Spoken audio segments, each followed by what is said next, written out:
E Ele já fala conosco de uma forma tão especial. E é muito bom estar com você neste lugar, sentindo o que o Espírito está fazendo e falando. A carta de Romanos, ou de Paulo aos Romanos, é muito interessante. Eu tenho amado este livro a cada dia que leio.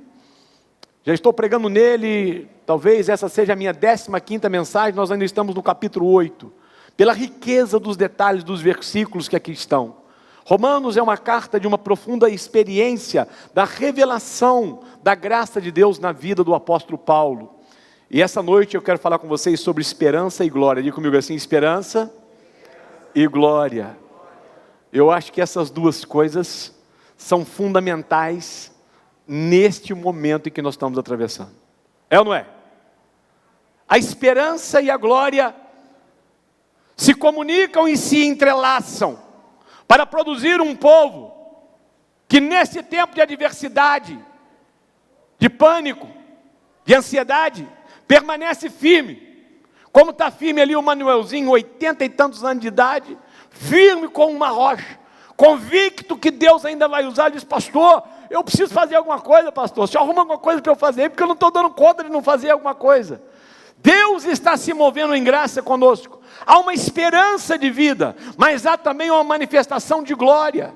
E o que Paulo vai nos relatar aqui do versículo 18 até o versículo 25, é um misto de esperança e de glória e de esperança.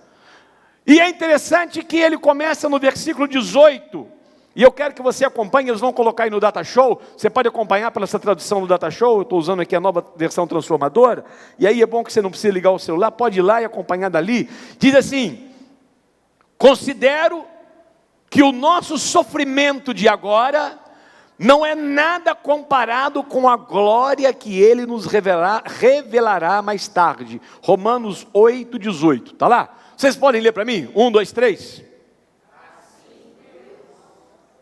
Não, o 18, apenas o versículo 18.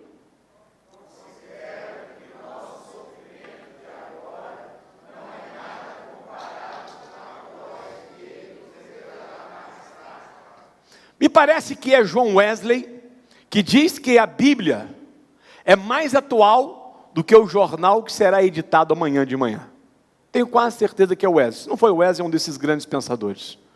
A Bíblia é mais atual do que o jornal que será editado amanhã de manhã. E quando eu leio essa palavra, considerando que o nosso sofrimento de agora, e essa palavra sofrimento de agora, me remete a um tempo em que realmente a humanidade está passando por um momento perturbador, por um momento avassalador. O sofrimento, ele sempre esteve presente na história da humanidade, desde o pecado, desde os primeiros dias. Mas não há dúvida de que a sociedade contemporânea está experimentando um grau de sofrimento muito elevado. São muitas enfermidades. Hoje a minha esposa está dizendo, quando não morre de Covid, morre de câncer. Ela certamente devia estar falando de alguém que morreu aí próximo, eu não sabia o que era. Como eu não estou querendo ter má notícia, eu não perguntei nem quem era, não é? Mas não é a realidade. Quando não morre de Covid, morre de câncer, morre por uma situação trágica, por algo terrível, não é? Como está a Isadora internada já esse tempo todo, os médicos não conseguem diagnosticar o que a menina tem, qual é o sintoma, o que está se passando. Irmãos, há na realidade um tempo sofrível, dias de sofrimento, e Paulo está sendo atual. Apesar de ter escrito essa carta quase 2000 anos atrás, ela é atual, atualíssima. Considero que esse sofrimento de agora não é comparado com esta glória que está por vir.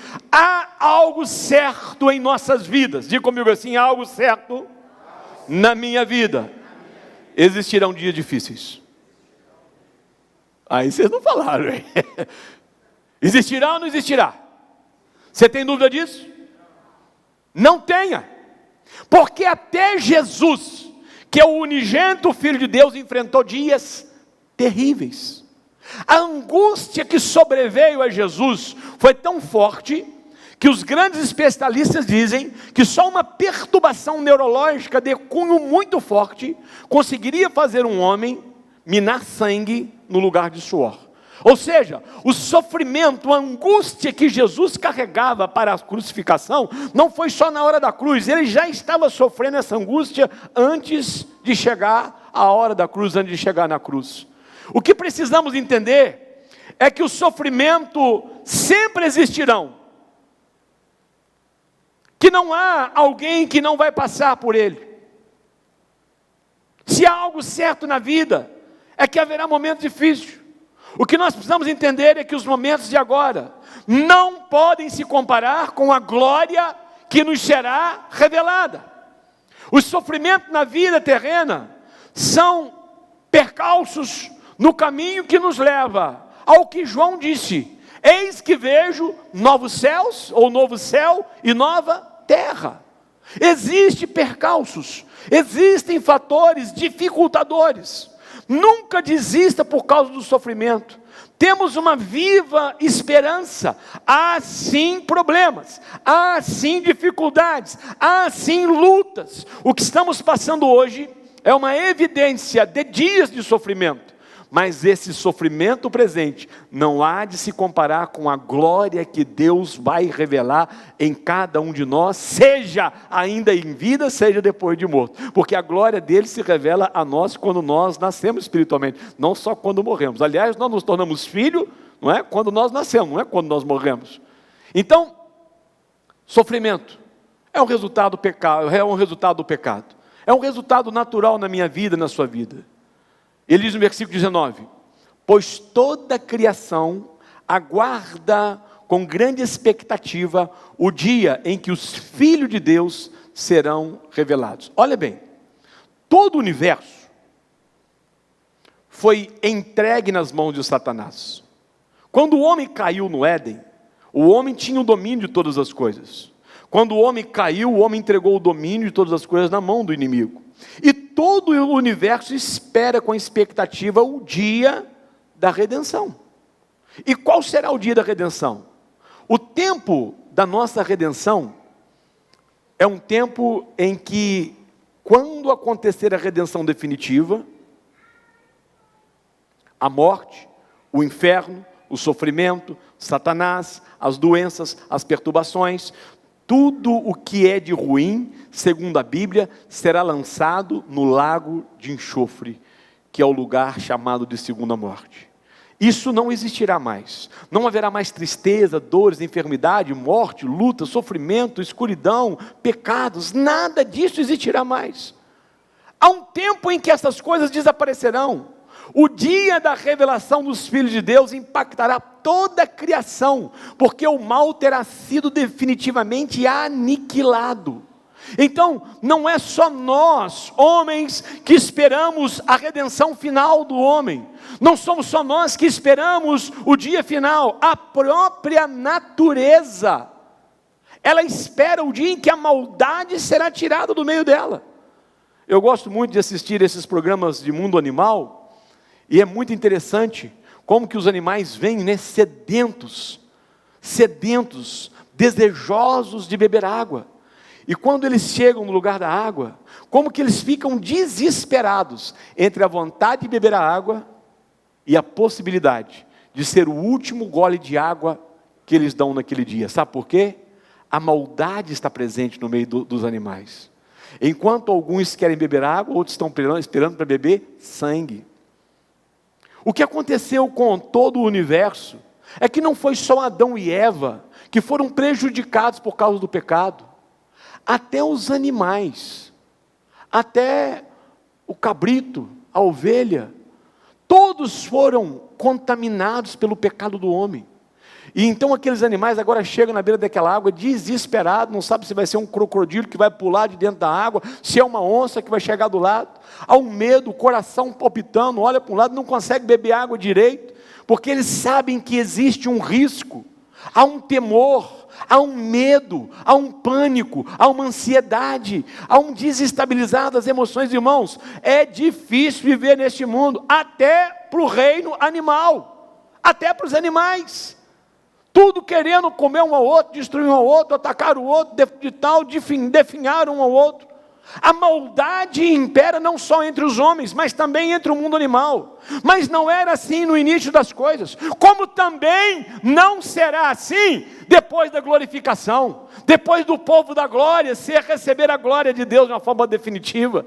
Eu gosto muito daquela palavra de Isaías 11, 6 a 9, que diz assim: naquele dia, o lobo viverá com o cordeiro, o leopardo se deitará com o cabrito, o bezerro estará seguro perto do leão, e a criança os guiará, a vaca pastará com o urso, e os seus filhotes descansarão juntos, o leão comerá capim com a vaca, o bebê brincará em segurança perto da toca da cobra. Sim, criancinhas colocarão a mão num ninho de víboras. Em todo o meu santo monte não se fará mal, nem haverá destruição, pois como as águas enchem o mar, a terra estará cheia de gente que conhece ao Senhor, que recebeu a glória do Senhor, que viverão agora uma nova vida. Olha que coisa extraordinária, que vida extraordinária.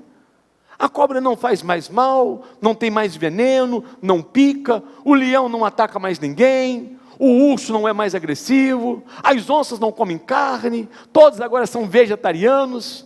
Irmãos, deixa eu dizer uma coisa para você, há uma viva esperança, que diz para nós que existirá um tempo de profunda glorificação. Esperança e glória é o que nos mantém aceso nessa caminhada, é o que diz para cada um de nós: vale a pena seguir a fé que nós estamos professando, vale a pena seguir este caminho, ainda que nós estejamos passando por dias difíceis, ainda que haja assim alguma angústia, ainda que haja sofrimento, mas eu tenho uma viva esperança. Haverá um tempo em que a glória cobrirá toda a terra, como a água do mar cobre todo o mar.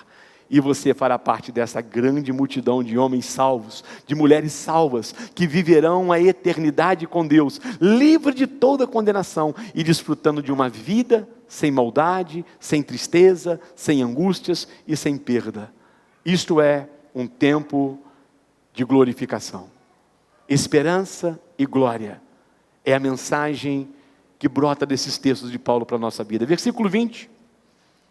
Leiam para mim, pode ser? Versículo, vamos ler o 20, o 21 e o 22, vou pedir os meninos para colocar lá na tela para a gente, vocês vão ler bem alto, pode ser? 1, 2, 3.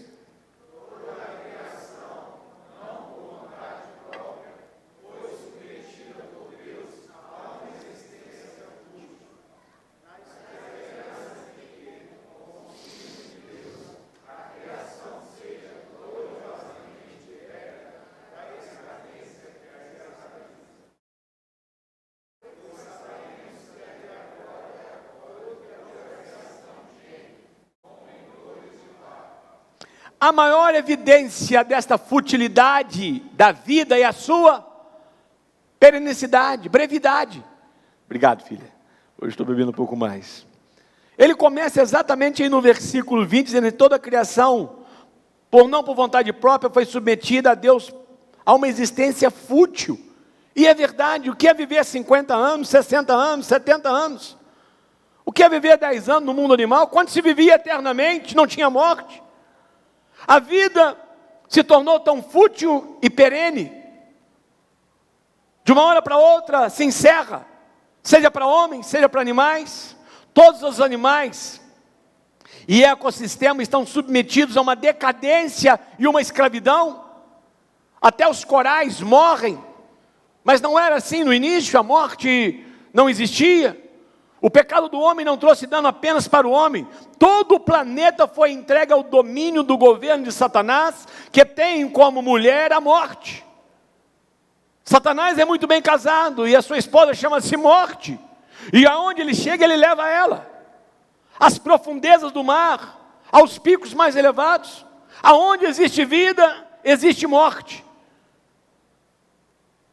Assim como a decadência do homem trouxe decadência e escravidão a todo o planeta, a glorificação do homem trará glória e libertação a toda criatura. Por isso que Paulo fala que toda criatura está gemendo com expectativa da redenção dos filhos de Deus. Aqui não é só você que está esperando a volta de Jesus, não. Não é só você que está desejoso que Jesus volte, não. Não é só você que olha para Jesus voltar, não. A natureza está esperando o dia em que Deus vai revelar quem nós somos. Porque quando isso acontecer, todo o sistema será mudado, todos estarão libertos e todos voltarão a viver uma vida de perfeita e grande alegria, de grande estabilização, em que não haverá mais dano, nem perda, nem morte. Irmão, que mundo extraordinário, Que coisa extraordinária! Assim como a queda de um homem foi suficiente para trazer a desgraça, a morte, o sofrimento, agora a redenção dos filhos de Deus trará de volta a vida, a esperança eterna, a alegria, colocando um ponto final em tudo que foi de sofrimento até agora. E é esta a mensagem do Evangelho, é isto que Paulo está nos dizendo. Essa mensagem do Evangelho, ela é tão sublime, que ela transplanta o homem e chega até o reino animal, dizendo que todos se beneficiarão quando esta redenção acontecer, através da obra completa, né, quando nós fomos glorificados, recebemos uma glorificação definitiva. Olha o que está escrito no versículo 23. E nós, os que cremos, também gememos. Olha que coisa interessante. Nós, os que cremos, também... É ou não é? Você crê? Já gemeu alguma vez aí? E pode esperar, que haverá mais gemidos. Olha o que Paulo está dizendo, hein? Que palavra extraordinária. E nós, os que cremos, também gememos. Embora tenhamos o Espírito em nós, como... Olha que revelação extraordinária. Eu tenho certeza que vocês ainda não tinham lido algo igual a isso. Vai ter que pagar um pouco mais caro hoje ao final. O Espírito como a antecipação do quê? Da glória futura. Pois aguardamos ansiosamente pelo dia em que desfrutaremos do nosso direito de adoção, incluindo o quê? A redenção do nosso corpo. Deixa eu dizer para vocês o que Paulo está dizendo aqui nesse versículo 23. Paulo está dizendo o seguinte: nós os que cremos também gememos. Nós os que cremos também passamos por sofrimento. A fé não nos torna um bando de alienados. Nós não fechamos os olhos. Nós continuamos também atravessando por dificuldade. A fé não é o fim do sofrimento. Não tem aquele negócio de pare de sofrer agora. Parar de sofrer, você passa para a eternidade. Enquanto você estiver na terra, vai ter sofrimento. A fé não é o fim do sofrimento. É a capacitação para vencer apesar dos sofrimentos. Para triunfar sobre os sofrimentos. Para se alegrar em meio às adversidades.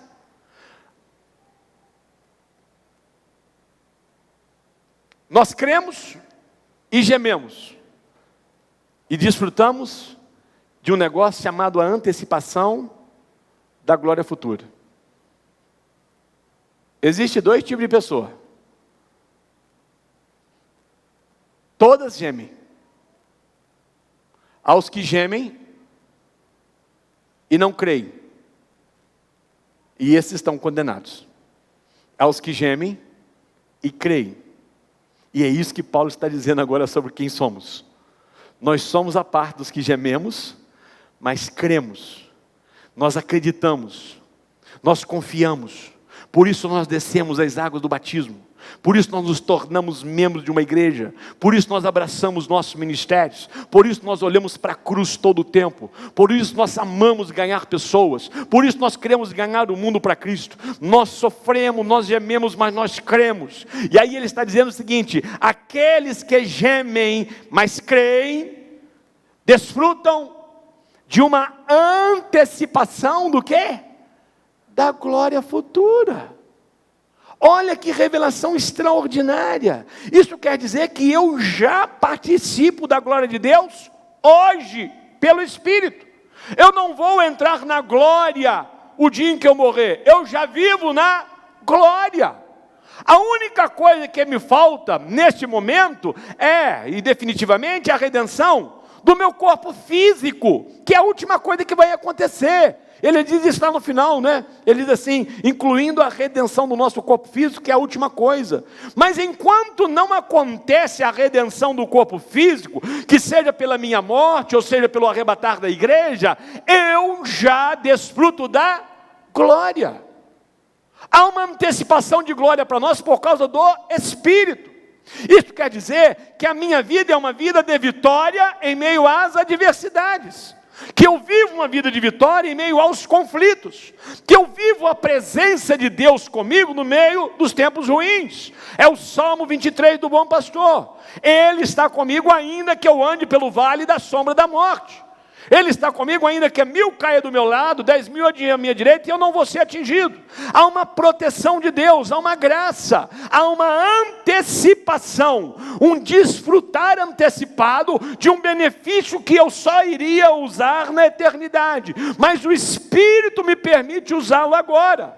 A única coisa que me falta é ter um corpo glorificado. No mais, eu já sou filho de Deus, eu já tive os meus pecados perdoados, o meu nome já está escrito no livro da vida, eu já recebi autoridade e poder para desfazer as obras de Satanás, para curar os enfermos, para proclamar o evangelho da graça. Eu já fui levantado por Deus para ser usado em dons e ministérios. Deus já me capacitou a trazer uma palavra de revelação para os homens, já me deu a capacidade de receber o discernimento espiritual, de falar comigo, e eu poder entregar uma palavra para o homem, dizer: olha, estou dizendo em nome do Senhor Jesus, que a tua vida vai mudar, a tua casa vai mudar, o teu casamento vai mudar, a tua vida financeira vai mudar. Tudo que você está passando de ruim agora é provisório, daí a pouco você viverá um novo tempo, e estou te dizendo isso com a autoridade que Deus me deu para falar. E quando nós fazemos isso, nós estamos desfrutando da glória, da antecipação da glória que Ele está nos concedendo para reinar com Ele aqui na terra. Porque muitas vezes nós entendemos o reino de Cristo apenas no milênio, mas Ele já está assentado nas regiões celestiais, e a Bíblia diz que nós já estamos assentados com Ele nas regiões celestiais. Ele já está no trono. Se Ele está no trono, Ele está reinando, e se Ele reina, nós reinamos com Ele, nós governamos com Ele, nós agimos com Ele, nós interagimos com Ele. Então, nós já participamos da natureza gloriosa de Cristo, ainda que carregando esse trapo, esta casa velha, não é? Eu não sei quantos de vocês tiveram, não é? Talvez aqui o Mauro, que eu conheça, viveu numa casinha mais velha, enquanto a casa nova ia ficando pronta. E eu tenho certeza que todas as vezes que você ia na casa, e que aquilo ficava pronto, lhe dava vontade de já ficar ali e não voltar para a casa velha. Era ou não era? Porque comigo era assim, à medida que eu ia na minha casa, e já dava vontade de ficar e não voltar mais. Porque a gente contempla a beleza de uma nova casa. Você está morando numa chopanazinha por enquanto, porque esse teu corpo é uma chopana que tem mais lhe atrapalhado do que lhe ajudado. Mas a sua casa, o seu palácio, a sua mansão está sendo construída na eternidade. Em breve você vai deixar essa chopanazinha para morar na sua mansão, na sua casa, na nova realidade da Jerusalém que está por vir. É só mais um pouco de tempo. Nós nos tornamos participantes da glória de Deus quando nos tornamos participantes do sofrimento de Cristo. Paulo fala isso. Quando com Ele sofremos, com Ele também seremos glorificados. Nós somos o povo que mistura a esperança e a glória e a esperança, ainda que passando por as adversidades. Às vezes eu encontro alguém crente, diga: ei, meu irmão, como é que você está? Só Jesus na causa. Aí eu já vejo, jacaré está beliscando ele. Pastor, dias mal, está terrível e tal, o inimigo está furioso. Não me interessa nada disso, não estou querendo saber do inimigo e tal, estou perguntando como é que você está. E aí quando eu pergunto isso para um crente, vejo ele se reportando de uma forma tão para baixo, eu vejo que ele ainda não experimentou o que é viver a glória em tempos de adversidades. Nem todos vocês convivem comigo há muito tempo, minha esposa convive, mas é bem difícil para ela conseguir entender o dia em que a minha situação está muito complicada. Só quando está muito complicada mesmo ela consegue. Sabe por quê? Eu já entendi uma coisa: não adianta eu vender para os outros: ó dia, ó vida, ó azar, novamente, comigo, tudo comigo, só acontece comigo. O cara é tão bobo que ele acha que é só ele que existe para sofrer na terra. Cara, tem gente sofrendo bem mais do que eu sei. Mas aí quando me pergunta: e aí, como vai? Eu me lembro daquela mulher sunamita, que chega em casa, o filho morre, e o marido vem do trabalho e pergunta para ela: está tudo bem? E ela diz: está tudo bem. Sabe por quê? Ela conhecia o marido que tinha. E ela sabia que aquele marido dela não podia ajudar ela em nada naquela situação. Ela diz: arruma um cavalo porque eu vou ao encontro do homem de Deus. Sabe por quê? Porque ela sabia que o homem de Deus tinha uma palavra para mudar aquela situação. Muitas vezes, nós encontramos na vida pessoas que não têm palavra para mudar a situação. E nós precisamos de ir atrás de alguém que tenha uma palavra para mudar a situação. Alguém que viva em esperança e glória. Deus está te convidando através dessa palavra a viver uma vida de esperança e glória. Versículo 24 e 25 nós encerramos. Recebemos essa esperança quando fomos salvos. Se já temos alcançado, se já temos alguma coisa, não há necessidade de esperarmos por ela. Versículo 25, mas se esperamos por ela, por algo que ainda não temos, devemos fazê-lo com paciência e confiança. Recebemos esta esperança quando fomos salvos. Há 3 virtudes cardinais da fé cristã do cristianismo. Quais são as 3? Quais são as 3 virtudes do cristianismo? Fé, esperança e amor. Há uma grande diferença entre fé e esperança. Alguém saberia me dizer qual a diferença de fé e esperança? Pastor, quem tem esperança tem fé? Uai, eu espero que sim. O que é a fé? A fé nos remete ao passado. A fé nos remete a uma obra acabada, consumada. Ele diz assim: está consumado. A minha fé está no Calvário, no sacrifício, no sangue, na morte, na entrega do Filho de Deus. Ali nasce a minha fé. Eu creio que Jesus é o Filho de Deus. Eu creio que Ele é o Cordeiro de Deus que tira o pecado do mundo. Eu creio que por Ele vem a vida. Ele é o Messias esperado. Como João, eu vejo como o Cordeiro de Deus que tira o pecado do mundo. Como Pedro, eu posso dizer para ele: tu és o Cristo, o Filho do Deus vivo. Como a irmã de Lázaro, eu posso dizer: sim, eu creio que tu és o Messias prometido, o esperado de Israel. A fé está no passado, a fé está no Calvário, a fé está na obra, a fé está no sangue. Quando eu olho para o Calvário e eu creio em tudo isto, a fé domina a minha vida, o meu coração, o meu pensamento. Agora, e a minha esperança? Aonde está a minha esperança? Diga comigo assim: a minha esperança está no futuro. A fé é o passado, a esperança é o futuro. A esperança nos remete a uma promessa, em que Ele diz: eu estou indo para a casa do Pai, mas um dia eu volto para buscar todos vocês. Esta é a esperança. Nós não estamos abandonados. Ele diz: eu vou para o Pai, mas eu vou deixar o Consolador com vocês. Nós não estamos abandonados. Quando cremos em Jesus, somos salvos pela fé e recebemos uma viva esperança. E é esta esperança que nos faz atravessar com glória o tempo da adversidade, o tempo da angústia. Não há cristianismo sem uma verdadeira esperança futura. Eu digo para as pessoas: se você morrer agora, onde você vai passar a sua eternidade? Se você tem dúvida da sua salvação, você não está salvo. Se você não consegue ter uma esperança no seu futuro, você não está salvo. Quem sabe você até conhece Jesus, mas você não tem a esperança da vida eterna dentro de ti. E você precisa abrir os seus olhos para isso. Porque sem essa esperança, será muito difícil atravessarmos os dias das adversidades. Mas com esta esperança, nós desfrutaremos os dias das adversidades de uma glória, da antecipação da glória futura, que se opera em nós por causa do Espírito.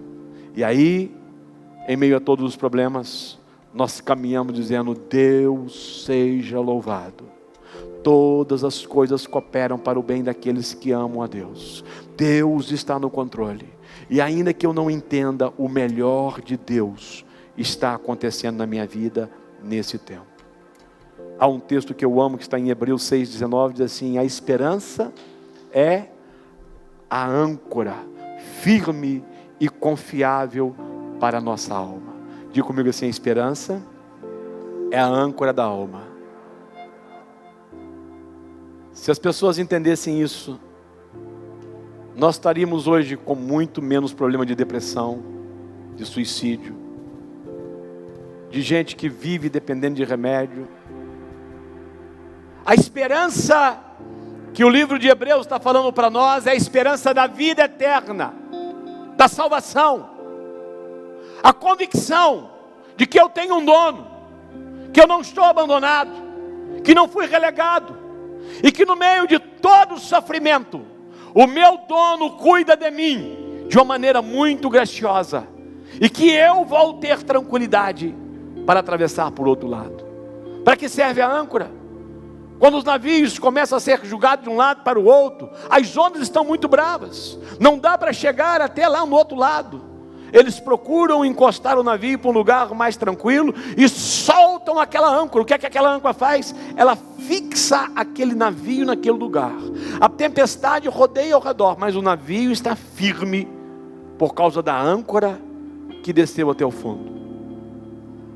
Há muita gente que tem ouvido falar sobre fé, mas nesse tempo há pouca gente que tem ouvido falar sobre esperança e glória. E eu vim aqui essa noite para dizer para você que você está vivendo um tempo de esperança e de glória.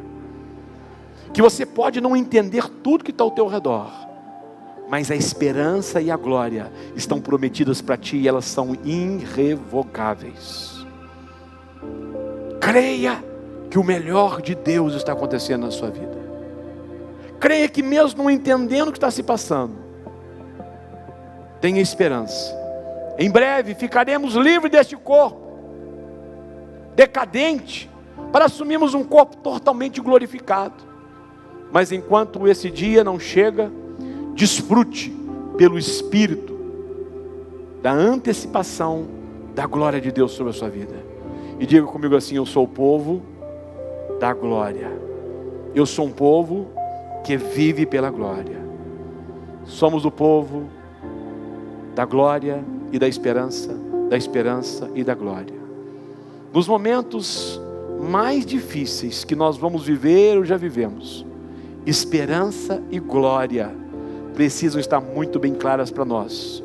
E o que eu quero orar nesta noite é para que toda glória que Deus pode antecipar na sua vida agora, Ele antecipe.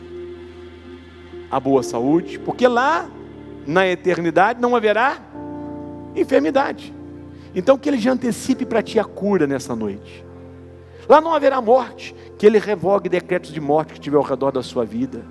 Lá haverá profunda prosperidade, você vai ter com abundância, que Ele antecipe isso. Olha, em direito, quando se fala antecipar uma parte, seja, trazer aquilo que está lá na frente, que é grande, para poder desfrutar agora. É uma antecipação de herança, é quando você começa a desfrutar de uma herança antes de entrar na herança. E é isto o que Paulo está nos ensinando nesse texto. Estamos sendo antecipados na herança, para que nós possamos viver como povo de esperança e glória. Quero que você fique de pé. E quando você encontrar uma adversidade, que alguém lhe perguntar como é que está, você vai dizer assim: eu estou vivendo em esperança e em glória. Você até pode dizer assim: a minha casa ainda não está completa, mas ela já está sendo quase concluída. O novo tempo está para começar na minha vida a qualquer hora. Quando nós criamos uma esperança de coisas boas, nós atraímos o mover de Deus ao redor de nós para essas coisas boas. Tire da tua mente todo o pensamento de morte. Tire da tua mente todo o pensamento de fracasso. Tire da tua mente toda preocupação com a economia. Não se preocupe com nada, porque bem diz a Bíblia, Ele cuida até dos pardais, para que eles não passem fome. E você é muito mais importante do que um pardal. Ele vai cuidar de ti. Apenas seja o povo da esperança e da glória antecipada. Diga: Senhor, eu na eternidade terei autoridade sobre nações. Lá nós entendemos, quando vamos estudar o livro de Apocalipse, o milênio, que nós vamos reinar com Cristo, vamos ser governadores de cidades, de estados. Tome já posse agora como governador da tua casa, do teu bairro, do teu trabalho, do lugar em que você está. Tome agora a autoridade de desfrutar da glória, que já vai ser desfrutada na eternidade agora. Se você me perguntar: pastor, de tudo que o senhor disse, o que é mais importante? Antecipe o desfrutar da glória pelo poder do Espírito hoje, na sua vida, na sua casa, na sua família, no seu lar. Viva um tempo de esperança e de glória.